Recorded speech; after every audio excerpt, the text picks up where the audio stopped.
अस्सलामुअलैकुम। मैं एक होम शेफ़ हूँ और मैं आपके लिए बहुत सारी टिप्स एंड ट्रिक्स लेकर और अपनी रेसिपीज़ लेकर आती हूँ ताकि अगर आप घर से काम करना चाहते हैं तो आपके लिए आसानी हो जाए। आज जो हम हलीम बना रहे हैं उसकी स्पेशल बात ये है कि वो एक छोटी फैमिली के लिए इनफ़ होता है।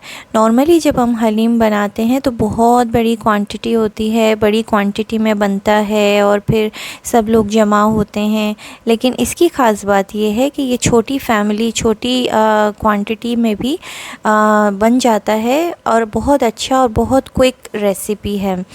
तो इसके लिए मैंने यहाँ पे जो हम नॉर्मली मिक्सचर दाल का और गेहूं का ये लेते हैं, ये मैंने ले लिया था और इसकी मेजरमेंट्स लिखी हुई हैं। और साथ में मैंने इसे भिगाया नहीं था क्योंकि मेरे पास जो व्हीट थे वो ब्रोकन थे, तो उसे भिगाने की ज़रूरत नहीं थी।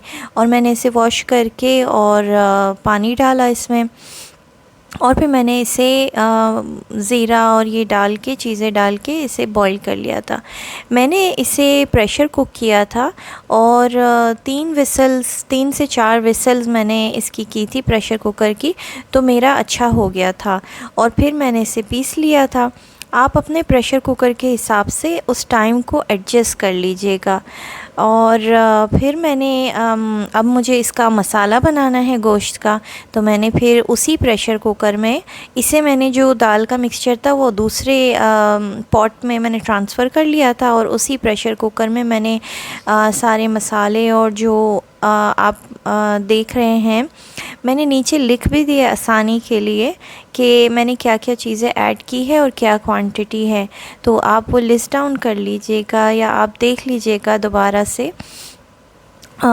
ये सारी चीज़ें मैंने इसमें ऐड की थी, जो भी मसाले हैं, जो भी चीज़ें हैं।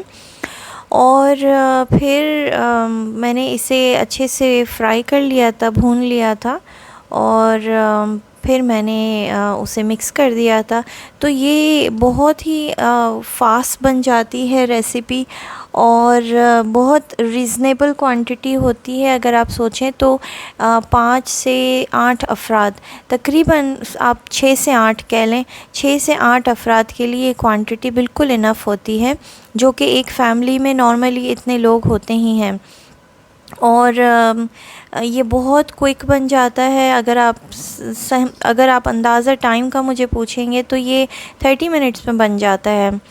तो मेरे पास जब भी कोई रिक्वेस्ट आती है तो नॉर्मली मुझे रिक्वेस्ट जब आती है तो मैं ये छोटी क्वांटिटी से ही बना के देती हूँ। इससे रिज़ल्ट पे कोई फ़र्क नहीं पड़ता है।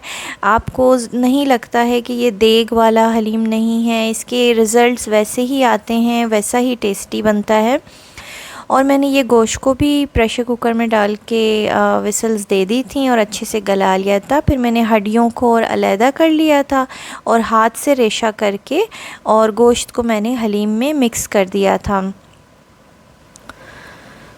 और ऊपर से मैंने थोड़ा सा घी डाला था फ्लेवर के लिए और दम पे रख दिया था। और ये मेरा हलीम बन के तैयार हो गया है।